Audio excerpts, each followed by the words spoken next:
Waheguru Ji Ka Khalsa, Waheguru Ji Ki Fateh. Welcome to this segment of Khoj Gurbani's a-sabad-a-day. Our recitation for the day is the third Shabad from Sri Rag Mahalla Pehla.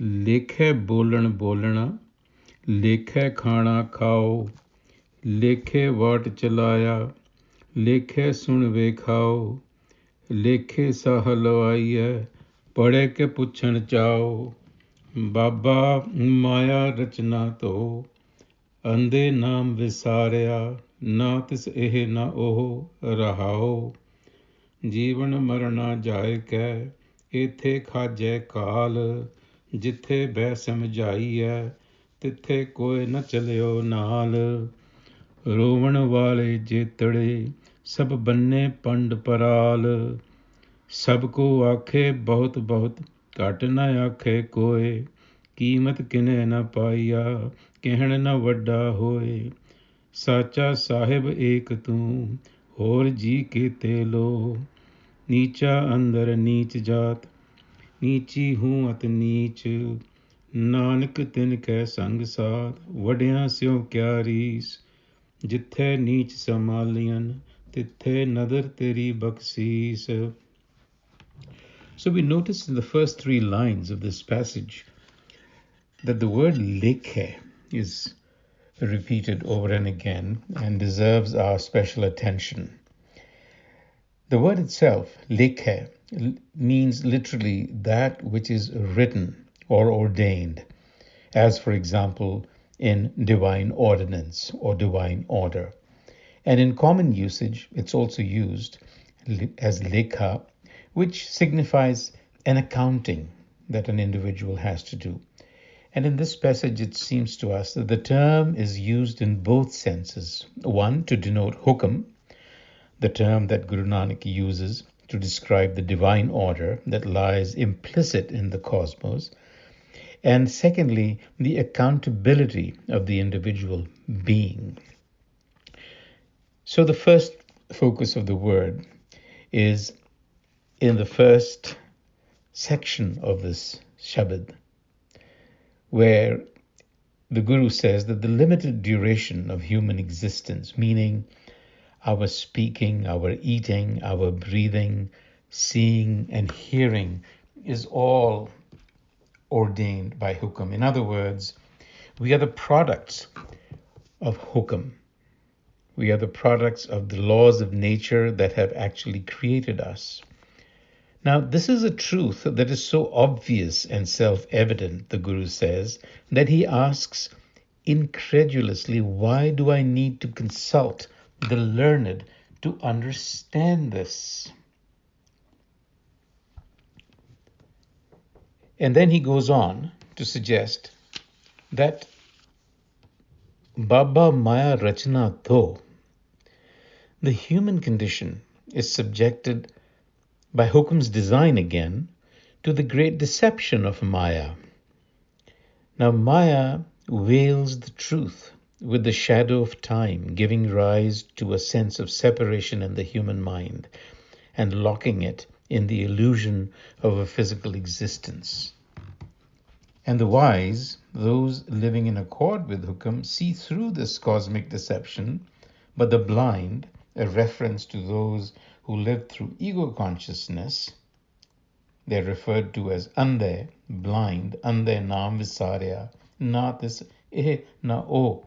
They are caught in a limbo, neither here nor there. For them, there is really no peace. Embodied existence is subject to the tyranny of time, khajai kal. The term kal is very significant because it signifies both time and death. And it is this that eats away at our physical existence, says the Guru. Life in the shadow of Maya is lived in constant angsts. And the angst stems from the prospect, the primal fear of dying. And it relates to the future. So that is the fate of those who turn away from Naam, or the light, or the knowledge of the Creator. And that's the central point of this passage. He goes on to remind us also that beyond death is a solo journey to a place of reckoning. And I'm sure that this is not a physical space, but where an accounting, a lekha is made and individual beings are held accountable. So the question is, where might this be? And how is the accounting done? And although the answer is not explicitly stated in this passage, the place has been described in Gurbani as a dargah, or a court, where Dharamraj presides.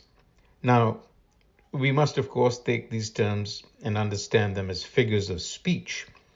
The presiding agency, Dharamraj, is actually one's higher self, and the accounting is really a self-appraisal. And then Guru Nanak does not mince words in calling out the hypocrisy and shallowness of worldly relations. And he takes the example of a funeral, where he likens the mourning of friends and relatives at a funeral as a pandaparal, the sack of hay that is usually tied to a corpse to hasten the ignition of fire. And they gather around and sing to the greatness of the Creator, which is a formality, not realizing that their words are not going to make a difference in how great or small the Creator is. They are simply adhering to convention, going through a rather numbing routine. Guruji then concludes the passage in what might strike some of us as a political statement of sorts, woven into his spiritual message. He says, Nanak prefers to be seen with the lowly and marginalized. Niche. What truck do I have with the elite? Grace resides with the lowly. That is at least one way of viewing this passage. Niche has also been referred to those who have rid themselves of haume and are humble. Both of these meanings would be appropriate. So perhaps the broader and more appropriate meaning is that we must sweep the arrogance of knowledge aside and adopt the receptivity of humility to be given access to the divine. And this is the way perhaps to get out of limbo that we are in, that we as humans are in. We leave you with these thoughts until the next time. Thank you for listening. Waheguru Ji Ka Khalsa, Waheguru Ji Ki Fateh.